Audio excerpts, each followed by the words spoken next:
having a framework that you operate under that says, here is my understanding of right, wrong, my true north is important. And if your true north comes from Christianity or Judaism or Islam or Hinduism, whatever it is, that's great. You've got a true north. You're really in trouble when your ship doesn't have a true north. Hello, my name's Bill Klein. I'm Executive Director of the Academy on Capitalism, and I am here for the first in our series of Applied Capitalism, talking with Jim Vaselopulos, entrepreneur, CEO coach, author, polymath, I would probably say. I don't know. You might be going too far about that, but yes, I appreciate the compliment. Yes. And a successful U of I alum who finds value in capitalism and is here to share his story with us, his thoughts on capitalism, and a frank discussion of success in the marketplace. Welcome, Jim. Thank you. It's an honor to be here. Well, thank you very much. I'd like to ask you just to start off with, because we had talked a little earlier, your thoughts on capitalism, what you think capitalism is, why this interested you in the first place, that got you here talking to me. Yeah, I mean, I think I've been very fortunate to benefit from capitalism. You know, first and foremost, to be very straightforward and blatant on that one. It is proven to be something that has returned a lot of wonderful things to me. At the same time, though, what I find fascinating about it is I believe it's naturally occurring. Okay? So if you take a look at things that are naturally occurring in science, you know, one of the more fascinating things that I learned in school was the Fibonacci sequence. Okay? Mm-hmm. It's these numbers, okay, and it's if the previous number is the sum of the two prior numbers, and it's like 0, 1, 1, 2, 3, 5, I think 8, you know, and then it goes on, and it goes on forever. And the reality is, why is that relevant? It's because if you go in nature, the branches of a tree always follow the Fibonacci sequence. The petals on a flower follow the Fibonacci sequence.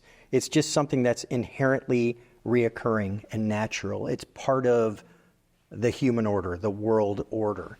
And if you think about capitalism, it exists and it comes from nothing in the places where you think it shouldn't exist. So if you go into, let's say, communist Russia or any communist country, there exists always a black market. A black market is honestly the most pure, unadulterated form of capitalism there is. It is just pure, unadulterated capitalism. If you go into a prison, okay, where there is really no economy, an economy exists, okay? Whether it's with cigarettes or some other product that people need, an economy develops, and it's based on capitalism and credits. And, you know, there's almost a financing effect that happens, whereas you build up credits with people, and that allows you to have a more a strong position in whatever that little black market exists.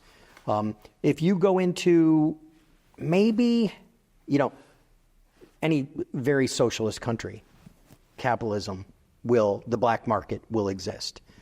Our form, what we're used to, which, you know, everyone complains about because it's imperfect, but there is no perfect economic system.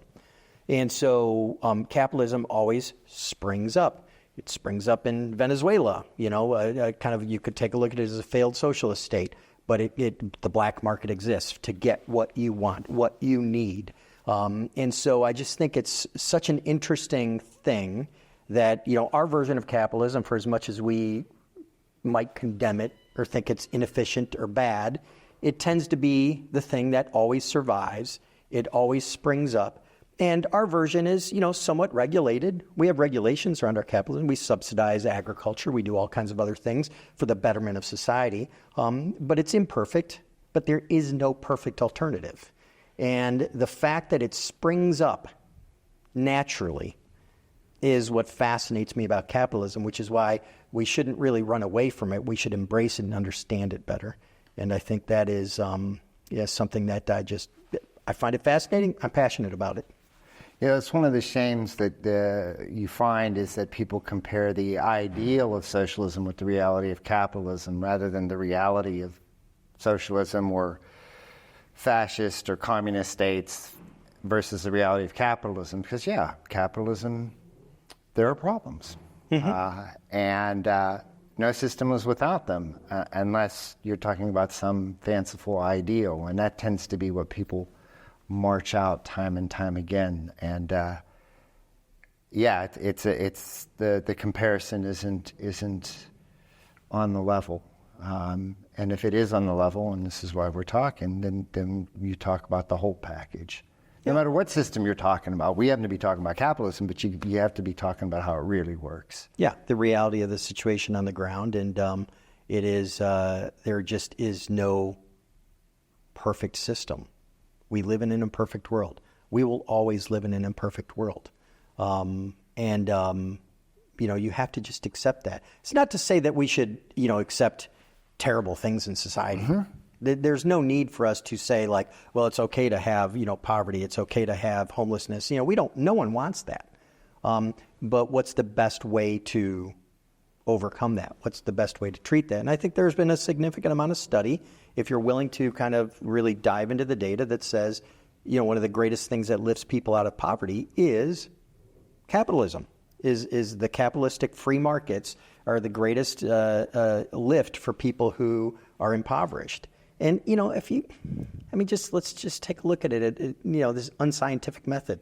You have communist China for many years, very tightly controlled communist society, okay? A very poor society by everything we know. Very, very poor, very low standard of living for many people. They open the doors to capitalism just a little bit, and look what happens. A significant portion of society gets a lift in their standard of living. Okay, we have, you know, middle class, we have upper class. We don't have the elites that existed before and everyone else in the communist society. You know, it was never really truly equal. And I'm not saying it's equal today, but there is a strata of middle class that has been created, and people who have generated wealth and generated opportunity that has really provided a significant opportunity for the people there. And you know, politically, who knows what's going to happen in China? That's another whole deal, but I do think that it is one of the greatest creators of opportunity and one of the greater weapons against poverty in the world. All right. Well, let me ask you this then, because this gives me a transition. You went to college here at the university, or you went to university here, correct? Yes, I did my undergrad. You were a mechanical engineer major, right? Yes. Okay, excellent. A lot of times people who learn a profession, they'll go to work for a larger company. I don't take it you started out successful, right? I mean, you were just a student and probably looking for free pizza like every student, right? Indeed. How did you find yourself, or should I say plunged into the market rather than into, say, a professional career with a large company? Like, how did you find yourself getting into this thing called capitalism, into the market, starting, because you're an entrepreneur and you have your own business, right? So what forces led you to that? And how did you get your start with all that? Does that make sense? Oh, it makes sense. I mean, there are so many different places I could start and kind of begin this story. I think it's, you know, so very interesting. I mean, first off, I'd like to say that, you know, my father came from Greece, so I'm first generation here on his side. And, you know, he actually was able to study in the university, at a university here in the States. After World War II and after just a terrible civil war in Greece. And he was able to get a visa for a short period of time to study here. And he managed with, you know, very little formal education in Greece to get a degree and got an accounting degree and was able to kind of try and practice as an accountant and got a couple good jobs. But he could never break through. He had a very thick accent. And he had a very complicated last name that you've already heard that no one could pronounce. And at the time, there were no opportunities for him.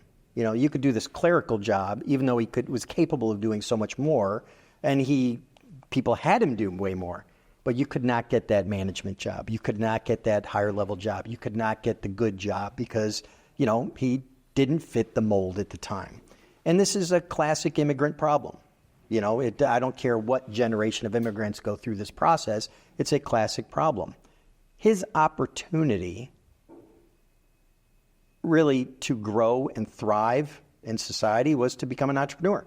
So he and his brother became entrepreneurs. They opened up a store and they ran that store, and they successfully put 3 kids, or at least my father and my mother put 3 kids through the University of Illinois here. And we all graduated and have done well for ourselves, and we're grateful for that. But he didn't have opportunity except to be an entrepreneur. For me, I got the opportunity to go to college here. I thought I was kind of smart when I got in here, and for a few semesters I was smart. And little by little, the engineering class gets whittled down because people decide this isn't for me, my grades aren't good enough, and little by little I became a little less smart in the pool of engineers that were left until I was, at the lower end of the student body populace as far as I think getting good grades in the engineering program. Admittedly, I probably did a few things here and there that didn't help my grade point average, but I had a great time here on campus. But in the grand scheme of things, I was probably the exact wrong amount of smart, because by the time I, realized I might want to change my major, it was too late. So I said, looks like I'm going to be an engineer. So I got my engineering degree, but by the time I got it, I felt very beaten down. I thought, well, wow, I don't even know how I'm going to function in society, because I didn't know if I was even going to be capable, because I felt so incapable around my peers. And through kind of a crazy story, which I might as well relate. You want to hear it? Yeah, please. Okay. This is what... So it's a story that I've got in the book. So, it's funny, but I was sitting around one night, I was going through the job search process, and engineering was a great program here, still is. Oh, yeah. Companies from all over the world came to seek out engineers from the University of Illinois, so I applied to all these jobs and all these opportunities to interview to companies that came on campus, and, company after company sent me rejection letters that, you'd post outside your dorm room, or you're outside your, the room in my fraternity. And, some of them were actually really humiliating. I mean, they were just like, they weren't even nice. And, I was beaten down, and I wasn't feeling too confident about getting a job. And a fraternity brother of mine came into my room one night, and I was sitting around playing video games and drinking a beer, very honest. And he said, come with me tonight. He said, why don't you come with me? I'm going to an information seminar for this company that I heard is really good. And, I want to work there. And, come with me. I don't want to go alone. Now, part of me said, he didn't want to go alone. But part of me said, you need to get out of your funk. And he was looking out for me, and he made me tag along. And I was just like, I don't want to get up and put a suit on and a tie and go out to this thing. And he said, afterwards, I'll buy the first pitcher of beer. Sold, okay? So I go to this information seminar, and we're in a room like this somewhere on campus, and these 3 executives from this company, a company by the name of Allen Bradley in Milwaukee, sitting up at the front, and they each take a turn, talk for about 10 minutes about the company and what they do and how great it was. And then at the end, they say, that's, here's what's going to happen tomorrow for your interviews, blah, blah, blah. And then they separated to different corners of the room. And all the people who were going to interview the next day went and stood by a person at one of the corners of the room and, sat there and asked questions. Well, my buddy made a beeline for the lady who was in charge of HR and sat there and, was asking questions and, saying smart things. And for me, not having really any skin in the game and just biding my time until, that pitcher of beer I was waiting for, I just stood by the person nearest me. And I just stood there patiently waiting while everyone else asked great questions. And I'd listen to them. That was a great question. That was a good question. I learned a lot about the company as everyone asked these questions, and this executive by the name of Neil Keating answered them all. Then at the end, I was, once people asked their questions, they'd walk away and go home, and I was the last person standing there in front of him. And he looked at me and he goes, "You've been sitting here a long time. I'm really interested in what your question is because I bet it's really good." And I really didn't have a great question for him, you know. And so I said, I told him the truth. I told him, I'm here. I'm supporting my buddy Dave. This is the situation. He's an awesome dude. You should really hire him. You know, I was selling him on Dave, and he said, "Wow, this is really fascinating." And then at the end, he goes, "What are you doing tomorrow morning?" I said, "Nothing." He goes, "My first interview's at 8. You get here at 7:15. I'll interview you before that." I was like, "Wow, that's awesome. That's fantastic." You know, Dave and I went out. We had, one beer. We went out. We celebrated a little bit. But we said, "This is great. What a stroke of luck." As it turns out, I did get a job at that company. And my career started. And I don't know why I got this break. You know, you just don't know why these things happen sometimes. But you will probably get most of your best career opportunities in life, and this is for the students out there, in ways that you don't imagine you will. And that's just, the way life works. Now, why is this important to my journey as being an entrepreneur? Got a job at this company. About 6 months in, I realized I'm not a dummy. Because I really thought I was just a dummy. And I'm not a dummy. I can do this. I can do this well. And I worked hard, and I did wonderful things at that company. Got tremendous opportunities. A very large company it was purchased very shortly thereafter by Rockwell. And we owned part of Boeing, and we were doing some defense contracting. And as part of that, I had opportunities over those years to get involved in a little bit of what we did in defense contracting. And at the time, defense contractors and these government entities used this thing called DARPANet to communicate back and forth. And DARPANet just happened to be the precursor of the internet. So I got access to the internet very, very early. And I was a bit of as maybe the word's firebrand. I was a bit cavalier in the way I approached things at the company. I was very creative, and I didn't always follow the rules. And so I was very successful with new product launches. And so when I saw this new thing, I said, we can do some cool stuff here. And we started doing some really cool things with the internet. And I was frustrated by the speed with which we were doing things at work. And I saw an opportunity to do things faster. I spent all my spare time learning about this. And eventually I said, I think we could start a company. We can build websites. We can do things. And so some buddies, we started a company. And that was my foray into entrepreneurship. And so I built that company up. Company was eventually acquired by another company. And within that company, we built that up. And we built a product that we ended up selling and did quite well on that transaction. And then we ended up selling our consulting company. And so, my journey to entrepreneurship was one of opportunity. It wasn't out of necessity. And I think, maybe the necessity came a little bit from that struggling early on in my career. But the opportunity that I had was only delivered to me by, the sacrifices of people before me. That gave me that opportunity to see something and seize it. Let me stop for a second here. We have Patrick here in the audience.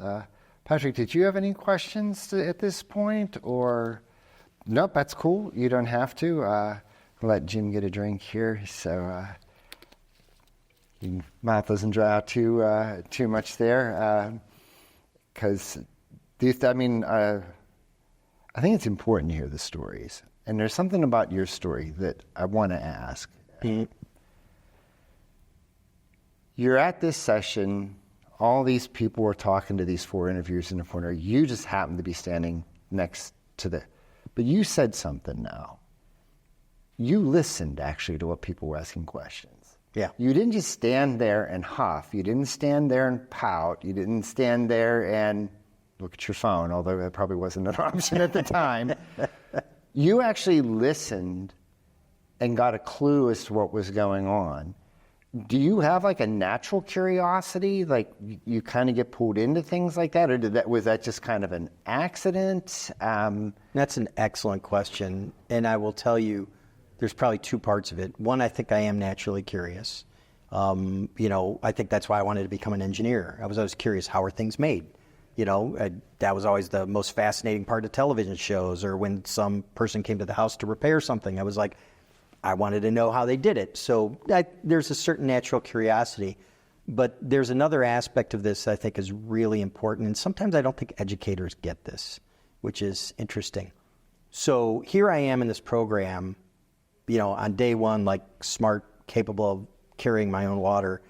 Very quickly, it got to the point where, like, I was not going to graduate without other people's help. Okay? I was not going to get through this program without good lab partners, without people who were able to kind of like help me out with my homework, without study friends in groups where we got together where someone would understand something and I was like, I just have no clue. So let's figure this out together, or can you teach me how you learned this? And so I got very good at recognizing other smart people. And I got very good at listening to them, because I wasn't going to get any smarter on my own sometimes. I needed to get smarter through other people. So listening to other people, what they had to say became it became the skill set that really formed most of my success. When I went out and ran consulting companies, I could spot good consultants. I knew who to hire. I could tell who the smart people were. That was a skill I got here. There was no class for that. But that was a skill to say, like, hey, this is the person I need to pick for my lab partner. This is the person that's going to help me get through electrical engineering. This is the person who I believe will help me get through theoretical and applied mechanics.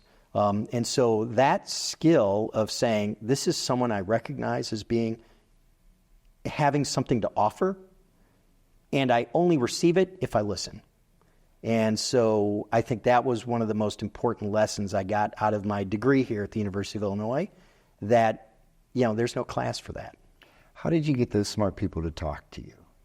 Did you offer them value in return, or were they just naturally, like, they wanted to show their smarts? Or, right, because if I'm sitting there and I see a smart person over there, maybe I'm afraid to approach them. Maybe I'm thinking, like, why would they talk to me? So how did you get the smart people to talk to you? Yeah, a fair question. I think, most people, I think at their core are good. I think most people are good. They want to help other people. I think if we as a human race, as a species, weren't wired to help one another, we would not be where we are today. Think about that for a minute. We are wired to help one another. We're not faster. We're not stronger. We don't have sharper teeth or claws, against other animals. We're better at cooperating. We are wired to help one another. And I think when people know something, they really want to share it. And so when you tell someone, like, you're really good at this, can you help me understand? Most people are like, yeah. As long as you're not, using them, or as long as you're respectful, I think most people are pretty helpful.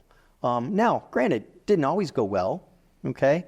But sometimes it did. Now, what I found is what I could do, though, is I got good at that. There are very few people who didn't need anyone's help to get through a program like this. Like, there's very few people who are just like, I can do this all on my own. Everyone had a class or a topic that they struggled with. Now, because I struggled with all of them, I knew the people who were good at all of them. So what I could do was offer value, as you said, because I didn't want to be a taker all the time, and just say, listen, thank you for helping me with this class. Is there anything you need help with? And they say, yeah, I need some help with this class. Great. I know someone over here, and I can get you in touch with them. And just by being a broker and a middleman, just like we're talking capitalism, right? You can make money in capitalism as a middleman, right? So I became a middleman on the campus for information, which is funny because later on I'm working with the internet, which is just it's a conduit for information. And so by being that conduit, I was able to provide sufficient value, not always the most value, but sufficient value, like any middleman in any market, to be able to coexist with everyone. And eventually people were like, yeah, if you need to find some information about something, talk to Jim. He probably knows someone. And that was essentially the value I provided.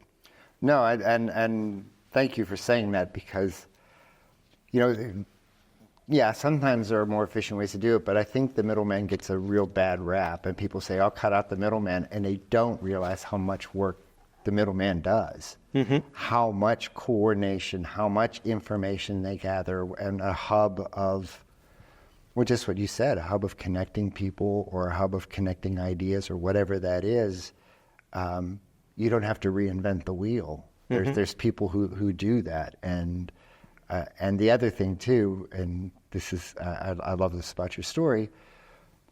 Sometimes when people hear about capitalism, they think just the individual. Now, individuals are important. I'm an individual. You're an individual. I'm not saying that, but they just like, they'll have different names for radical individualism or atomistic individualism, or, you know, your theory or outlook is unreal because you think there's only, and what you're telling us is, no, actually, you built community within this framework. And you built a community where people voluntarily interacted with you, and they did because everybody was happier, to some extent, because of that community. It was entirely voluntary. You didn't have to force anybody in on that. You offered a range of value to people, and they came to you. And yeah, I mean, I find that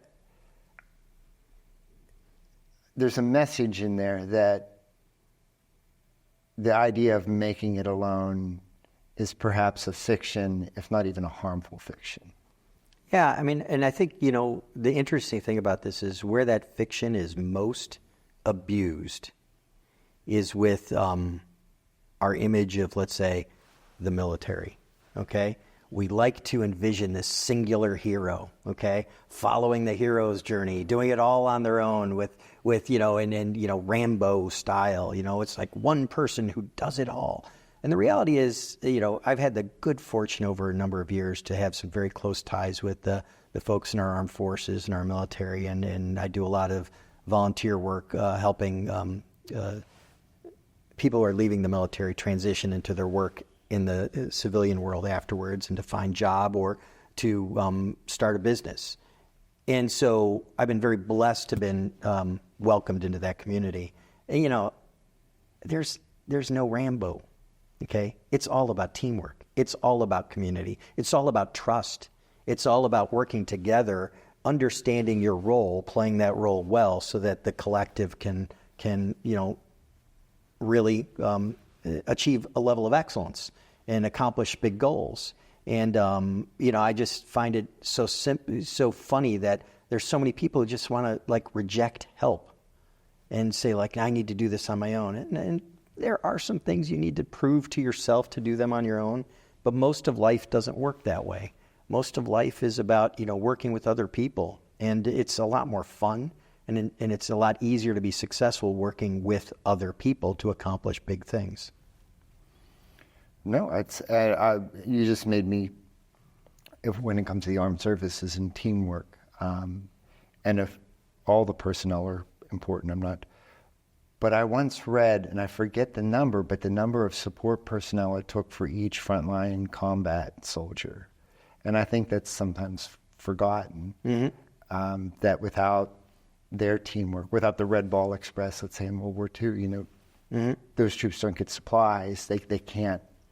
Yeah. And so that team effort, is it permeates. Yeah, I mean, I think what Napoleon, it was like an army survives on its stomach, or, you know, advances on its stomach. And the reality is logistics and supply lines and supply chains are exceptionally important. You know, but it's not sexy, so we don't look at that.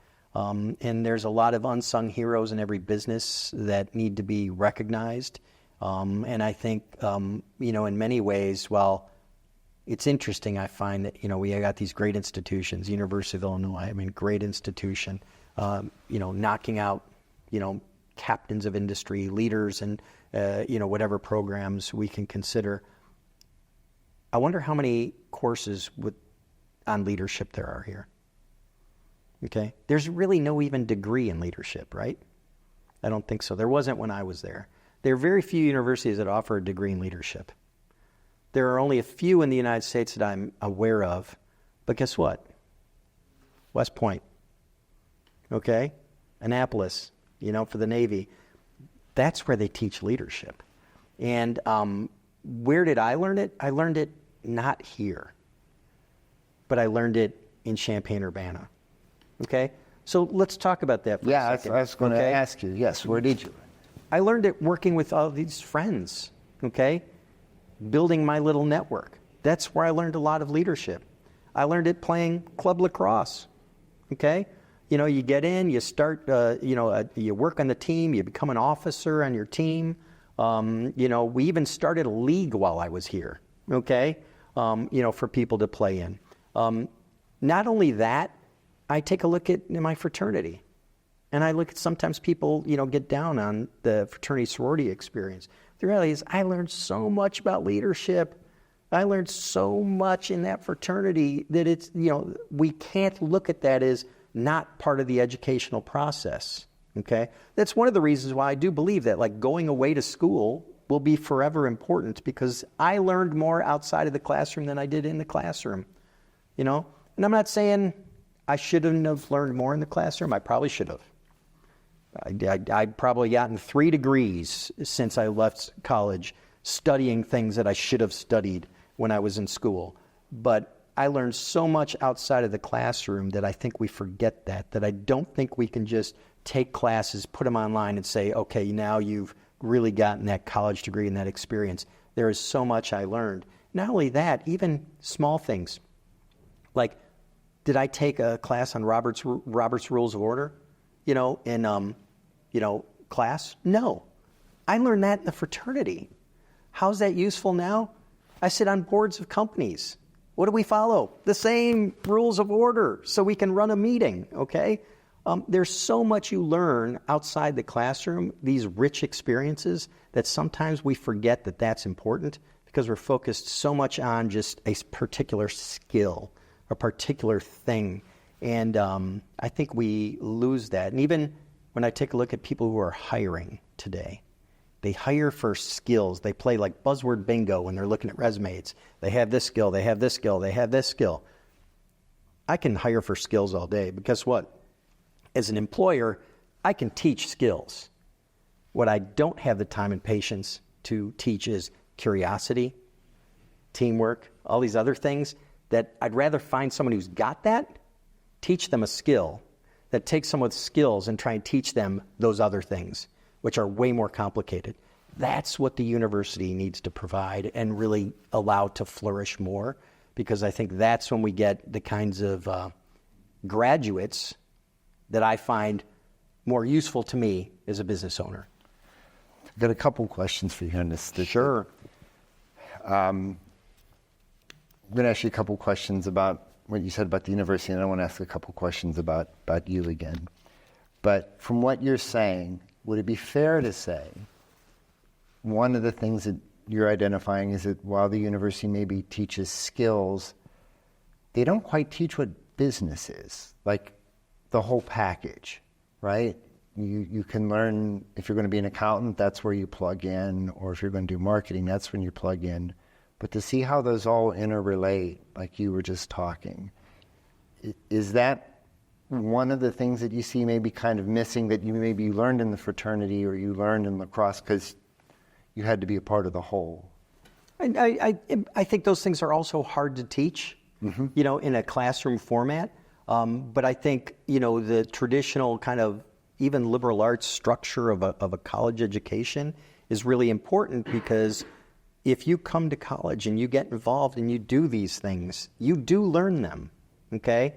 I would like to see a little bit more on leadership. I think colleges have gotten better a little bit on teamwork through the years, but I would definitely like to see, a more holistic approach rather than these kind of narrow slots. I found that I was awakened, my desire to advance my intellect was awakened years after college. I go back and I say I probably would have studied more psychology. I would have studied so many other topics that interest me now. And like I said, I read so many books on this stuff now. It's crazy. But I didn't have context, okay? So when I was here, there was very little context. And without the context, my desire to really advance my understanding was limited. It's once I had context, my desire to advance my understanding really blossomed. And I think these outside activities provide context, And I think they're important to the experience that allows people to develop well. No, I like what you said about context. I mean, there's been a real movement in the last decade to get people with internships or whatever, to get them out of the classroom. And it feels like that's part of what's going on there, is to give people context. The other question I wanted to ask you is, you've used this term leadership.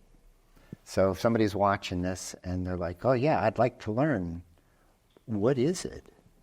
I mean, what would they be learning? When you say leadership, like what's a couple of the key elements that you have in mind, or what would you be learning? What makes a leader? How might I understand that term when you use it? You know, it's interesting, and it's something that has probably fascinated me for a good chunk of my life. And over the past 7-8 years, I've taken a very deep dive. I've got a podcast I do on leadership with my good friend Jan Rutherford, and we've studied it, and it's complicated and it's complex. I probably won't give you a super succinct, description of, leadership. No, that's fine. It's helping other people at the individual level see and believe they can accomplish more than they believe they can individually.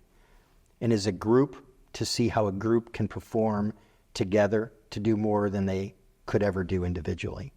I think that's the essence of it, but it's very complicated because it's a delicate balance. It's a balance between holding people accountable, but at the same time giving them the freedom and autonomy to kind of do things their own way. It's by having difficult conversations with people when they need to happen, but then having a high degree of empathy to understand when it's appropriate, when it's not appropriate. Leadership is the ultimate balancing act. And as soon as you have it right for a moment, the balance point shifts and you need to shift. And so the best leaders are, consistent in their ability to be appropriate in the situation. And that means they're always changing. So there's almost like this dichotomy. It's like, are you consistent or are you changing?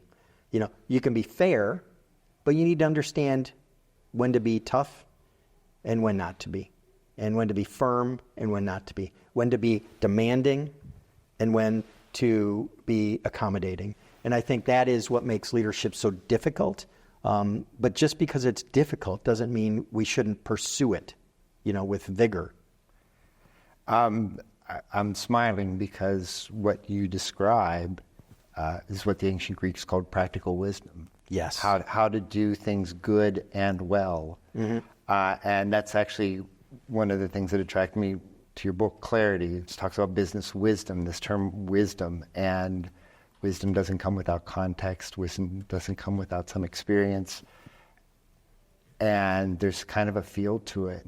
Like if you've ever steered a boat or whatever, it's just, you got to feel where the current is and just follow that. And that's one of the things that, so my degree's in philosophy, and they'll poke fun at it.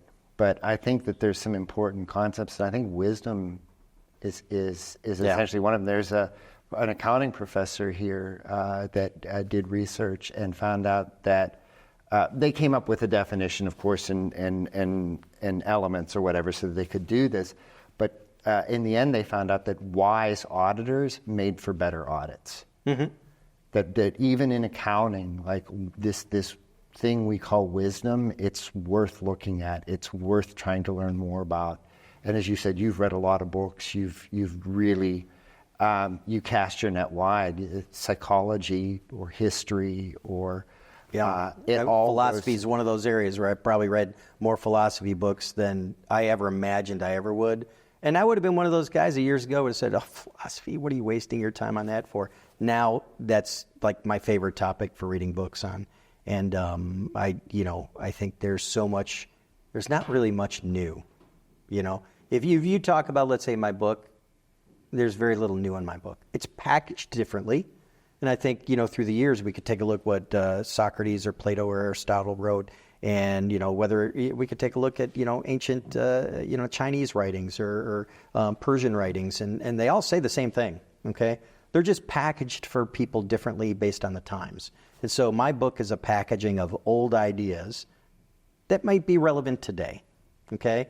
And if it's good, maybe it's relevant 100 years from now. Who knows? Just as if you were to read anything from Socrates or Plato, it's relevant today. Well, you're not going to read some from those guys, but maybe Aristotle. But the reality is, I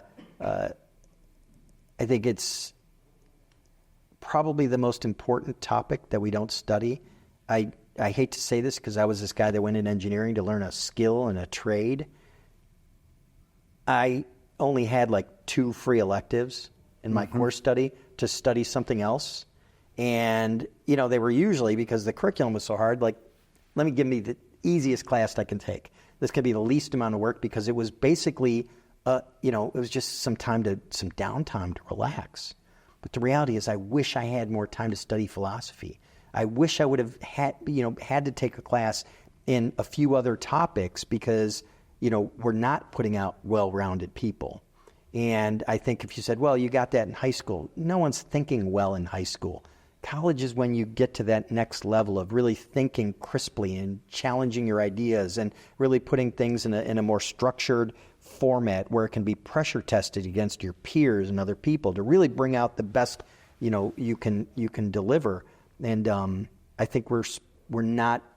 I think there's a big movement, and I've had a number of people on the podcast talk about this. Is like we would probably benefit as a society for a more liberal arts education.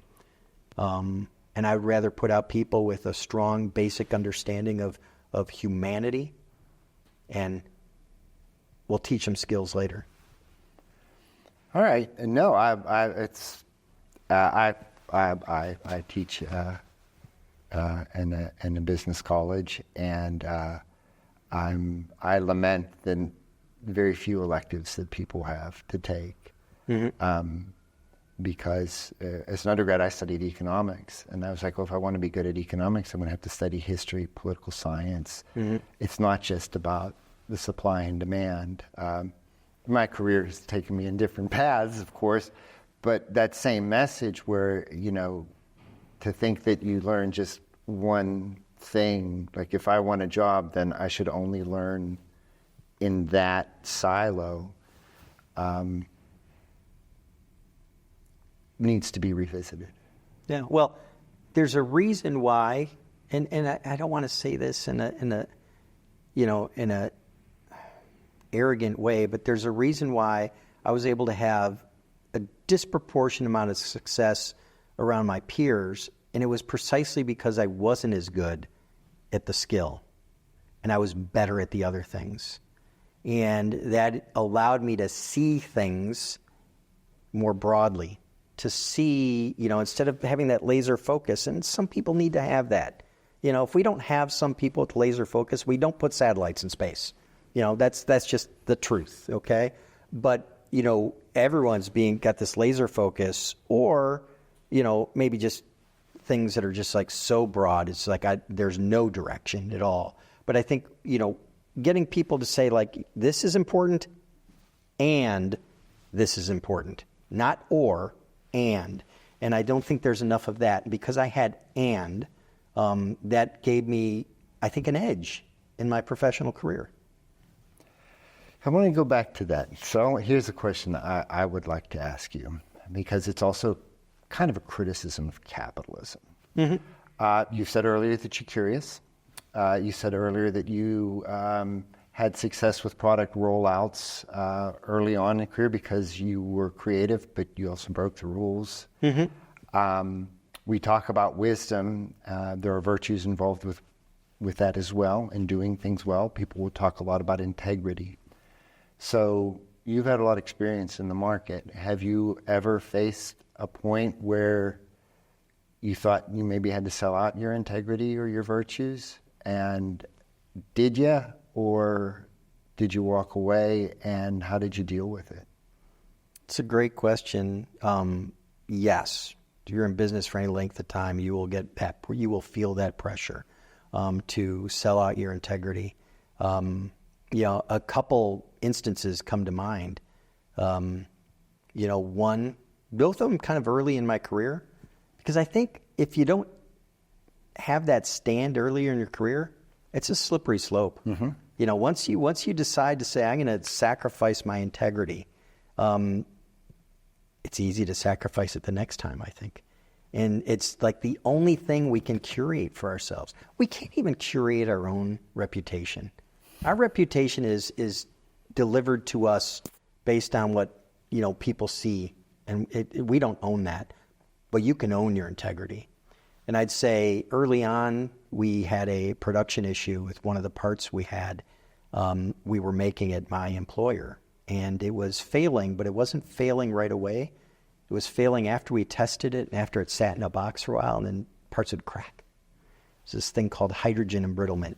And it was a big problem. And it was a very expensive problem. And I was right in the middle of it. And I thought, I'm probably going to lose my job because I'd worked my way up to this super high value production line that was basically a printing press for money. And we had this problem occur with these parts, and we were going to have to rework all of them. And it was a massive amount of money. All eyes were on us. And the question arose in a big meeting with way more people than I ever wanted to be in a meeting. And I was, you know, one of 3 or 4 very, very junior people. And the discussion was, do we issue a product recall? Do we issue a product recall? Or do we let these things fail in the field? And there are actuaries in there saying, well, what's the probability of someone dying? And what's the cost of a lawsuit and all this other stuff? And you're like, really? I mean, they're questions that I'm glad people were thinking about. But there was a point where I said, oh my gosh, like, we will consider that we could put this thing out there. Now, I'm early in my career. I've got nothing to lose and everything to lose. But because I don't really have anything, it's like I've got nothing to lose. A lot of people in that room had a lot to lose. You know, careers, kids in college, mortgages.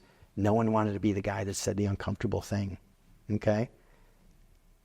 But had I stayed silent, we might have made a decision that, you know, was a, you know, financially, you know, curated, actuarially sound decision.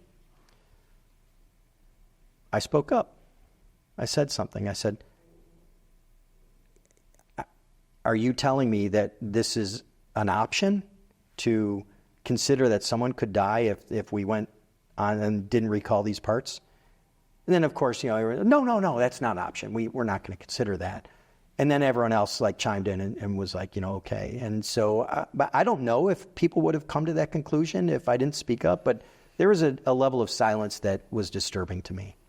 And so that was probably, you know, a formative moment for me in my career. I was like, listen, I'm not on my watch. I'll go home, live with my parents. I'll lose my job. It's no big deal. I mean, I'll get through it. I was, you know, 20-something at the time. It was no big deal.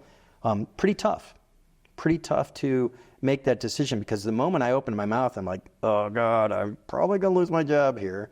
I said, if you're going to lose your job, this is the way to do it. You know, if you're ever going to get like walked out of the company, it's like, I'm going to walk out with my head held high, you know, because like, how can I feel bad about that? You know, so yes, you get tested even very early in your career. You'd be surprised by that. Another time we had an opportunity because I was so involved with the internet, and we were super early. I mean, like super early. They weren't even calling it the internet yet. And so we had owned a bunch of things, and we, you know, I'm not going to get too technical, but we owned some stuff that would have made very useful to other people if they were to buy these IP addresses, because we owned a huge amount of IP addresses. And apparently, it was very hard for the first real commercial applications of the internet to get their hands on IP addresses. And if you go back and study a little bit of internet history, the first big multi-million-dollar commercial users of the internet were less than reputable, let's put it that way. Okay? Because, yes. A lot of JPEGs involved. Yeah, a lot of pictures and a lot of JPEGs, and it was less than reputable. We were offered a ridiculous amount of money for some of our IP addresses, an absolutely insane amount of money, the kind of money that would have my name on a building here, okay? And we said no. I said, I have no problem. I'll get rich. That's not the way I want to get rich. And so to think that you don't have moments that test your integrity until you're older or in power, most of mine came when I was younger and before I really had a whole lot to offer the world. So I think, there's no young person who listens to this who should say, wow, that's a problem. I can wait till later. It's like, that's what university is for. That's what philosophy is for. Like, wrestle with these issues so that when you're faced with them, you know how you're going to respond and react. And thankfully, not having that, but having a very strong foundation from my family and my religious upbringing, those were easy decisions. Well, that's interesting. No, I wasn't. I'm sorry. You didn't expect that one, did you? No, I really didn't, actually. And no, I think it's something, you're talking about the humanities. And so I'm going to ask it, unless I'm coming out to Patrick. Patrick, chime in, man. This is rich, because here's the question, and this is one that might even interested you. You learn the humanities at university, and that's a good thing. That's where I learned the humanities. I love the humanities. They are not going to teach religion, unless you go to like a religious school. I actually did. How does religion fit into your capitalist experience? Or I don't know if it plays a big role or a small role, but you just said that's one of the things that kind of kept you. I think people would be very surprised how many business owners and leaders I know that are religious. No one talks about it, privately they might. Depends on where you are in the country as well. But I think you'd be surprised. It's, maybe not celebrated, and maybe a lot of people, look down upon that. It's like, oh, you're religious. I thought you were smart. And there's some of that comes along in society today, and that's fine. I mean, everyone's got their opinions. And I'm not going to judge anyone, that's not my place. What I would say, though, is I do think that having a framework that you operate under that says, here is my understanding of right, wrong, my true north is important, okay? And if your true north comes from Christianity or Judaism or Islam or Hinduism, whatever it is, okay, that's great. You've got a true north. You're really in trouble when your ship doesn't have a true north. Okay, and where does that come from? Okay, where does that come from for you? Where's your true north? Where do you get your direction on what's right and what's wrong? Okay, and I think that is something that kind of is a difficult thing to wrestle with in life. And it's a difficult thing to wrestle with as an employer, because there are so many people we hire now who have vastly different, because we're a melting pot society here, vastly different true norths. And so I think that is, I think we could say we're a melting pot country for many, many years, but it was basically centered around the Judeo-Christian values, and I think, it's less so today. And with that, it makes, this balancing act of like trying to make sure that everyone's aligned, and, not just on the, company, shareholder value or the kind of traditional kind of capitalistic stuff, but like, what is it we care about? I think Google was interesting years ago when they said, like, do no evil. That was kind of our true north. And I don't even want to get in the argument whether they stuck with that or not. What I do want to say, though, is it's important to say, getting that coalescing value to say, here's our true north as an organization. And it wasn't about make money. It wasn't about shareholder value. It was, do no evil. I think that's, a leadership challenge today, because we have so many different people that have, very different broad backgrounds, and it's harder to get people to kind of see things similarly. At the same time, it's important to not see them similarly, because we do want to understand and appreciate everyone's diverse set of values. No, and that's why you've brought up in this conversation things people don't talk about. The value of fraternities, what you learned in sports, and how that contributes to your success. You've talked about veterans.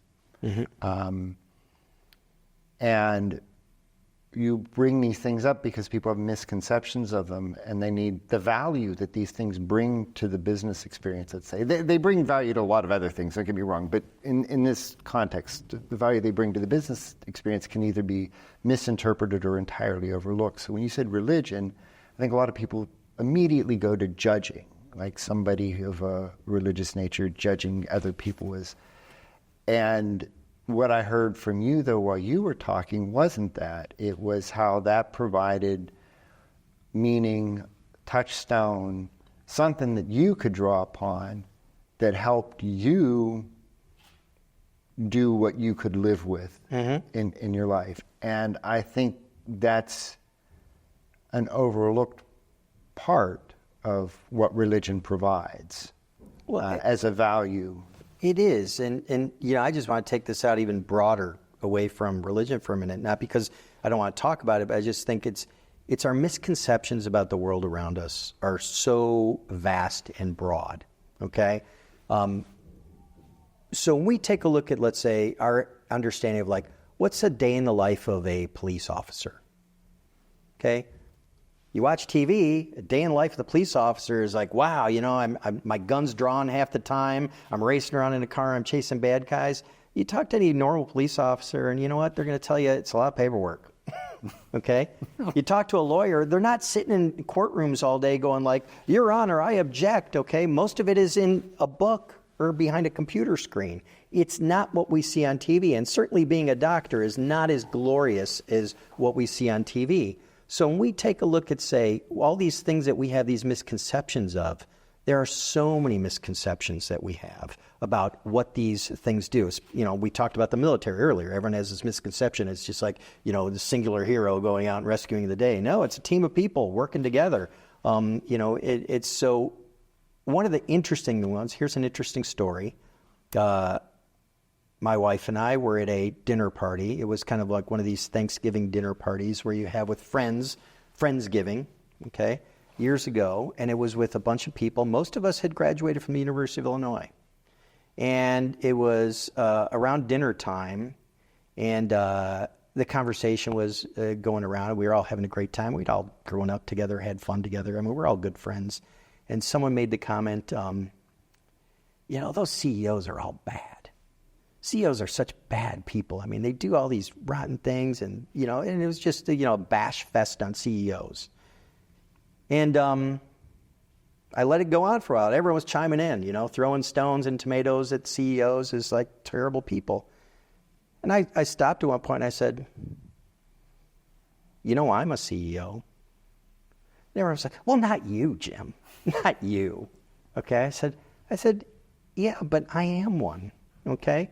And we're not all bad people. In fact, maybe you can take a look at Wall Street CEOs who are making, way, way, way too much money. That's fine. But that's a small percentage of the CEOs that are out there in the workplace. And most of the people I know that are CEOs are really good, honest people. And yeah, we don't make headlines. No one's talking about us. But the reality is we're good people. And when we have to cut costs in a company, we're the first ones to take a pay cut or take no salary. We're the first ones to do all these other things. We're the ones putting our, when we get a loan for our business, people don't realize it's like I'm putting my personal house on the market. Like the bank will take my house if this business fails. I'm taking risks. So yes, there's a risk-reward ratio. Sometimes I get reward, but a lot of times I'm taking risk that you as an employee might not have to take. So yeah, sometimes I profit from that if I run my business well, but I'm taking huge risks that you don't have to take. But you have the opportunity to take if you want them. And if you don't condemn me for taking those risks, because that's a big thing to do. But most of our people are good. If someone gets sick, we take care of them. Someone needs time away, we take care of them. This is the majority of people. This is the quiet business that doesn't make TV. That's what no one sees because it's boring.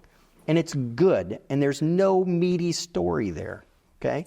And that's why we have all these misconceptions, whether it's about religion or the military or doctors or lawyers or CEOs. And that's the kind of thing that our ignorance, because we like easy, simple stories that we can digest, instead of really getting into the meat of things, allows us to draw conclusions that are just, really misguided, ignorant, and don't make the world a better place. I like that you talked about the day in the life, and we were talking about misconceptions, and one of the misconceptions of CEOs are evil or exploiters. Mm-hmm. But there's another misconception too, and this goes back to the day in the life. The CEOs don't do anything. They just sit back, they sign a few things, they kick their feet up on their desks. Is that what it's like to be a CEO? No, it is absolutely, and I coach CEOs. There's a lot of sleepless nights. There's a lot of times like, I don't know how we're going to make payroll, okay? I don't know where our next sale is going to go. I don't know how this new government regulation is going to affect us. I don't know if, this new competitor in the marketplace is going to knock us, the business we've been building for 20 years out of business. Yeah, there's a lot of concerns, And now, granted, there are times and places where you get your business running well, but it's kind of like a top. You can get it spinning pretty well, but it doesn't last, It might last for a little while, but it doesn't last for long. You got to keep spinning that top, because if you don't, it's going to tumble. It's going to topple, and that's bad for business. So there's always work to keep it going. If you're really good at what you do, you understand how to gently, keep the top spinning without being disruptive, and it might look as if it's good. It's easy, okay? But just because something looks easy, usually that's a sign of a master. That's not the sign of someone who's struggling. In fact, there's a great book recently that came out on leadership. Martin Gutman wrote it, and he talked about unseen leadership, I think is the title. I think that is the title of his book. And he talks about all these great leaders that have been recognized as great leaders, and then the ones that really should have been recognized. And I think the most relevant one that people know about is the great Arctic explorers. And I'm going to blank on their names right now, but there's the one that had the ship that got caught in the ice, and they stayed out for a year on the ice. I can't remember his name. I'm totally blanking right now. But everyone talks about him as this greatest of Arctic explorers. And the story of grit and perseverance, the name of their boat was the Endurance, I remember that. But that story is remarkable because he was a great leader dealing with a crisis, okay? And he was a great Arctic explorer. But there's another guy, I think his name is Roald Amundsen, okay, that very few people know his name. That's the one I remember, which is the name to remember, who did all these things, like the grand slam of exploration, okay, South Pole, North Pole, all these other things, circumnavigation of the globe, all these great things. And guess why we don't know his name? Because he was such a good leader, he was such a good planner, that he never had a big crisis. He was actually the better leader because nothing ever went wrong. His stuff just went like clockwork. So he made it look easy. And so we never respect the person who makes it look easy. Okay? And we always love the person who deals with a crisis. But what if that crisis was of your own manifestation? What if it was something you did to create the crisis? But yet we're going to lionize that person? It's really not the way to look at things. So I always, and I tell people this to this day, is like, I'm a pretty lazy guy. I embrace it. If I can figure out a way to do something easier, I'm going to do it. I want to be, as Bruce Lee suggested, like water. I want to take the path of least resistance on everything. Why is that not smart? Okay? That's just the smartest way. I want to find the path of least resistance from point A to point B, because guess what? If I do that, it's less work, and I can guarantee you it's more profitable. But yet, if you make it look easy, people say like, oh, you're not doing anything. Isn't that what I'm supposed to be doing as leader? Finding the easiest path between point A and point B for my team? So, yeah, maybe sometimes we don't recognize what we should be appreciating when it's right in front of us. And finding the easiest path, oddly, can be hard work. It's often the hard work. I think, what was it? Was it Blaise Pascal? Okay, a guy who I'm sure Pascal's theorems and stuff we talked about in engineering class, and I could have cared less about him at the time, and I didn't remember anything. But Blaise Pascal is the guy who actually wrote, I would have written you a shorter letter, but I didn't have enough time. Okay, it's widely accredited to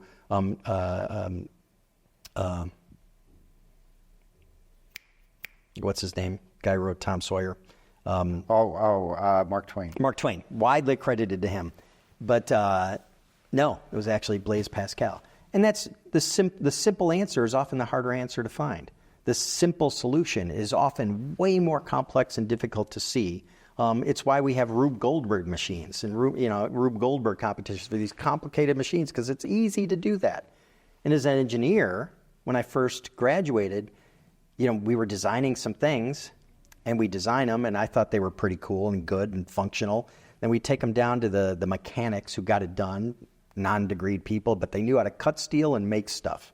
And they would say, I see what you're trying to do here. You're going about it all wrong. Come back tomorrow. We'd come back tomorrow, and they'd give us this thing that was like a way better version of what we had designed, because it was simpler, okay? And it was going to work, and it was going to be cheaper to make. And that early lesson really stuck with me, because I thought I knew stuff, and then I realized I knew nothing. Going right back to Socrates, number one rule is know thyself and know that you know nothing. I like that you use the explorers, because I don't remember names either, but there's one explorer that froze on the South Pole, and like everybody tells his story and knows his name, and they don't know the one who didn't freeze. And his story is amazing, because he wanted to do the South Pole, and he's like, well, what do I wear? So he went to the Nordic countries, and he stayed there for I don't know how long to learn how they dressed so that you didn't sweat, but you stayed warm and all of this. And then when he was going to explore like the South Pole, he made numerous trips. He would go 10 miles and have a food stash and whatever.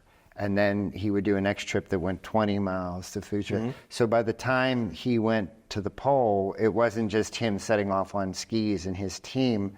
They had supply depots the whole way there. So it was exceedingly uneventful. Yeah. And I think it was probably Shackleton is the guy who got stuck there, okay? They didn't freeze. There was another group that actually freezed and died. Shackleton was the guy who was in the Endurance, who now I remember his name, who they made it, and he was really good. The other guy was even better. And that's why we don't know his name. It's crazy. But it's all that boring stuff. Yeah. In the background that makes possible. What's your experience with people who seek fame and glory? You must have bumped into them. You're a CEO coach. I don't know, maybe not, but I mean, because do you find that CEOs want let me put it this way, do successful CEOs want the limelight, or do you find that people who want the limelight, or am I just barking up the wrong tree here? No, I don't think you're barking up the wrong tree. There are clearly people who want that, I think it comes at a cost. And I'm not saying it's good or bad, and there are people who are very famous who, have been very successful, and God bless them. The people I work generally aren't those people, the people I choose to work with, because one of the great freedoms I have, and that is something that I think I respect and enjoy because of the suffering of my parents, through World War II and the Depression, to really appreciate freedom. One of the great freedoms I enjoy, and I've taken very great care to curate in my life and in my business, is to only work with people I want to work with. Okay? I'm at a point where I can select who I want to work with. I don't have to work with people I don't want to. And so when I work with CEOs, if someone's really out for fame and glory and all that stuff, someone else can coach them. Someone else can work with them. That's not what I'm about anymore. Those people exist, and some of them do it quite well, But I think if that's your sole goal, I think it's you're probably going to work harder than you need to. If your goal is more simplified and saying, I want to build a business that people admire, that helps other people, that helps society, that helps my employees love, my clients love, that's an easier path to fame and glory if you want it than just saying, let me go off for the Instagram likes and all this other stuff. Because then, you might be a bit vapid and lacking in substance, and, your glory might be tremendous, but it will probably be fleeting because it won't last, because it doesn't have a foundation below it. And so, there are some people who have the foundation and they have the fame and the glory, and God bless them, But I think in business, it's not about the right way or the wrong way. I think it's about playing the odds.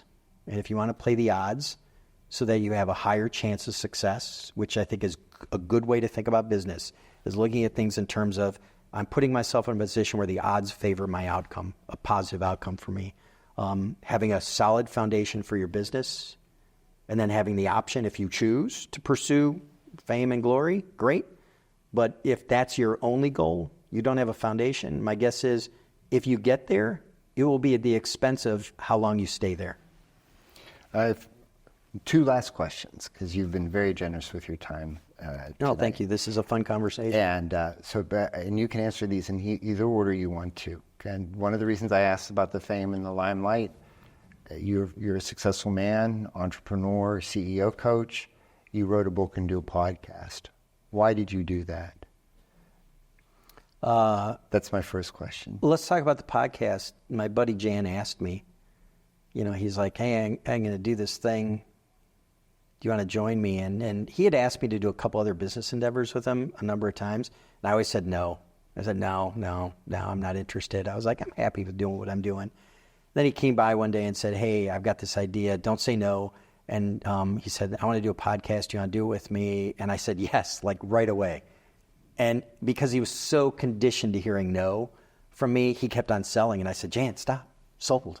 Like, I'll do it. It's okay. And the reason I do it is not because I want to be famous. It's because I get to talk to really smart people all the time. I mean, like, what better hobby? Okay. Do I like playing golf? Yeah. Do I want to play every day? No. Am I even that good at it? No. Does it challenge my intellect? No. A podcast? I mean, I've gotten to talk to amazing people, General McChrystal, General Dempsey, Simon Sinek, Dan Pink, people who I think are amazing, okay? I get to talk to them, and they say yes, okay? How fascinating is that? So the curious part of me that wants to keep learning, which I think is the most important thing we can teach, especially our elementary school kids, is not teach them stuff, teach them to love learning, okay? Because once you learn to learn, you're going to learn the new stuff. I remember being a kid on campus here as a freshman, as an engineering student, and we had to take drafting, okay, my freshman year. And the kiss of death for uncoolness for a freshman engineering student was walking around campus with a T-square sticking out of your backpack, because nothing said dork more than that, okay? So the next semester, they went to CAD, computer-aided design here on campus.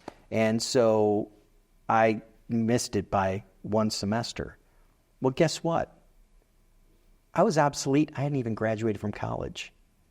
Okay? You better learn how to learn. And if you think technology is slowing down in whatever field you choose to study, I guarantee you'll be probably obsolete before you graduate from college, because I don't even know if the professors are keeping up with it that fast. I mean, usually the textbooks and what they're talking about is way too old anyways.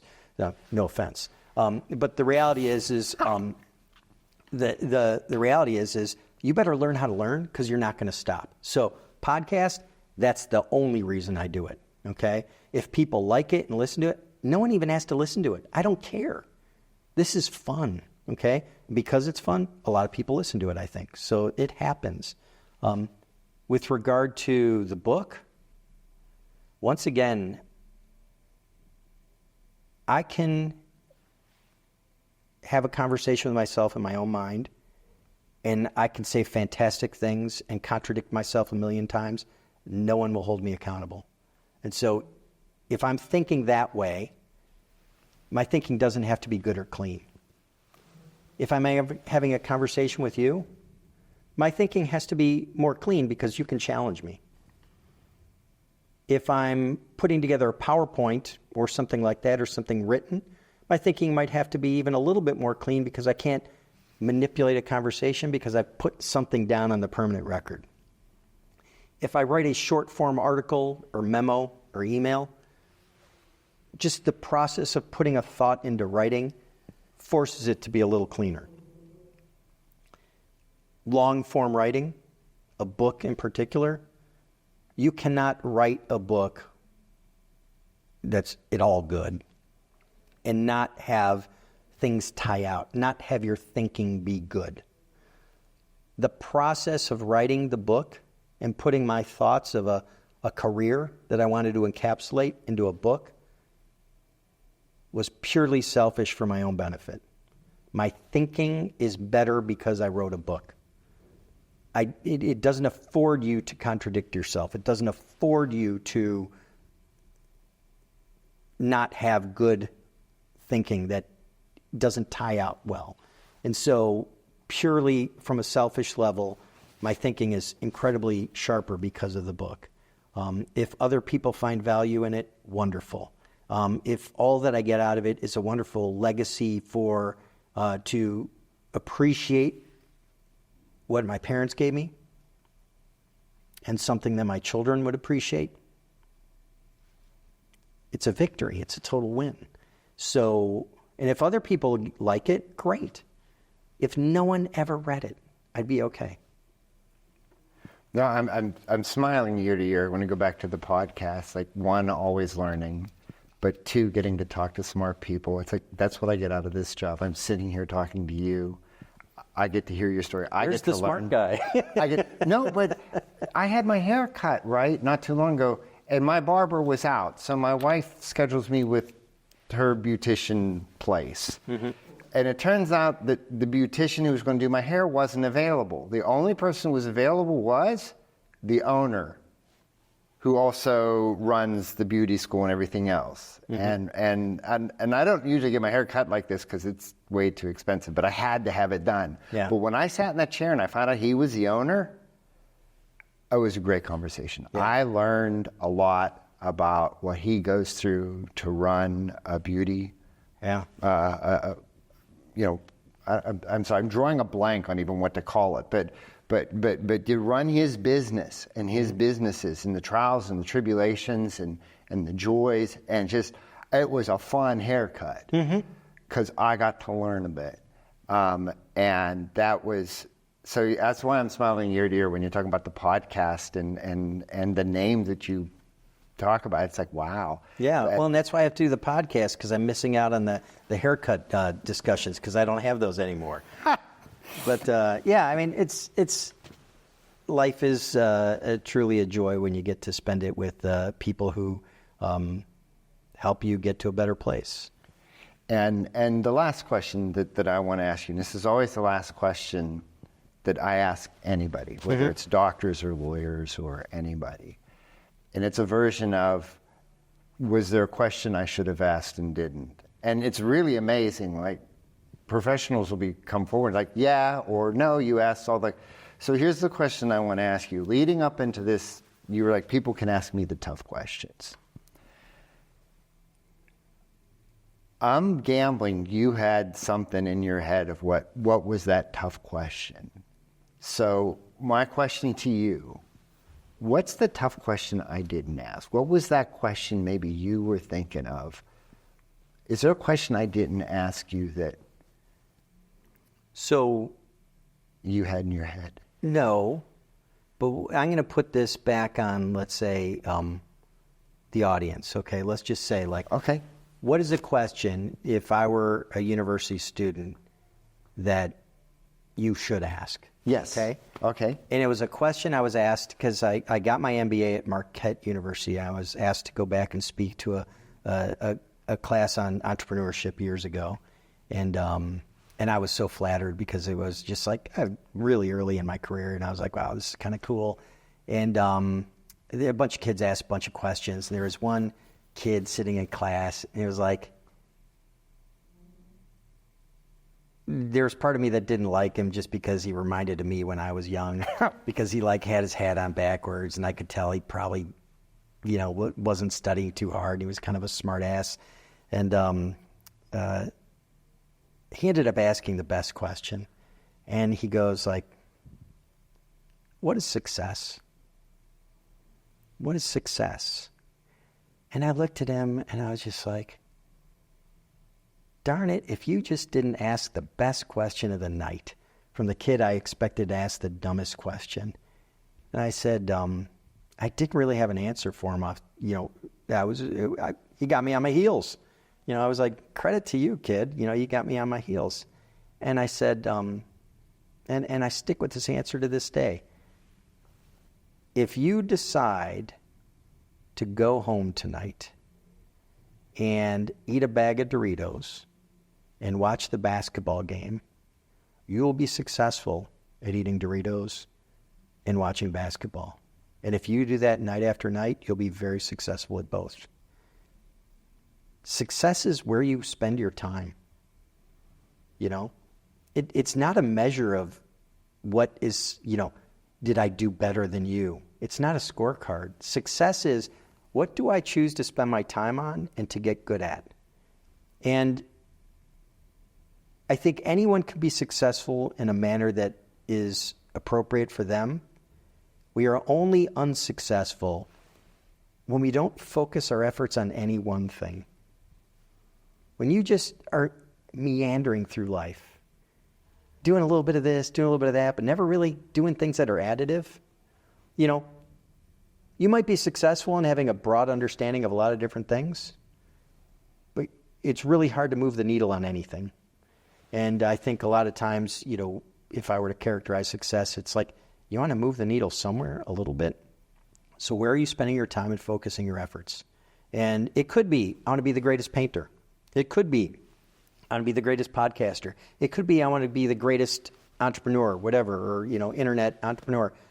Great, spend your time there, okay? Who am I to say that's the right decision? Who am I to say the guy who's got a fishing boat, who's enjoying life and spends his day out in the sun and feeds his family and maybe doesn't, have millions of dollars, is less successful than the person who is working 90-hour weeks and has, $10 million and doesn't see their family? I don't know. Not my place to judge. But focus your effort and time somewhere that's meaningful to you, and just that's what you're going to be successful at. No, and thank you. I like that, because watching this, we have covered many topics, and it could seem at first glance as a meandering path. But the reason that I've asked the questions, and the reason I've had you here, is to show and explore everything that goes into being in the market, participating in capitalism, being an entrepreneur, being a CEO. It involves all these things, but it's not meandering, let's say in your case, because it's been focused. So when you go to read psychology, or you go to read philosophy, or when we talk about religion, or we talk about veterans, and it's all kind of focused into this area. Mm-hmm. So there's a method to the madness. It's not just scattered to the winds. Exactly, yeah. And I think one of the greatest misunderstandings about business and business people and capitalism in general is that it's just money. And money is important, by the way. I like money. Mm-hmm. But from our discussion today, it's so much more than that. That's like the last thing. The money shows up if you do all this stuff we talked about. Right. The money will show up. But it's all this other stuff that goes into it. Mm-hmm. And it's a far richer mix than critics give credit for. Mm-hmm. And that's why I want to thank you for sharing and making that eminently evident. Thank you. to those who are watching us today. And I want to thank you all for watching, and I want to thank you for joining us. And Jim Vaselopulos and his book, Clarity. And please watch some of our other videos here on our YouTube channel. And I will post links for Jim's podcast and for his book. Trust me, they are worth it. They're a joy to watch as well. Thank you, Jim, for joining us today. Thank you. I really appreciate it. Thanks.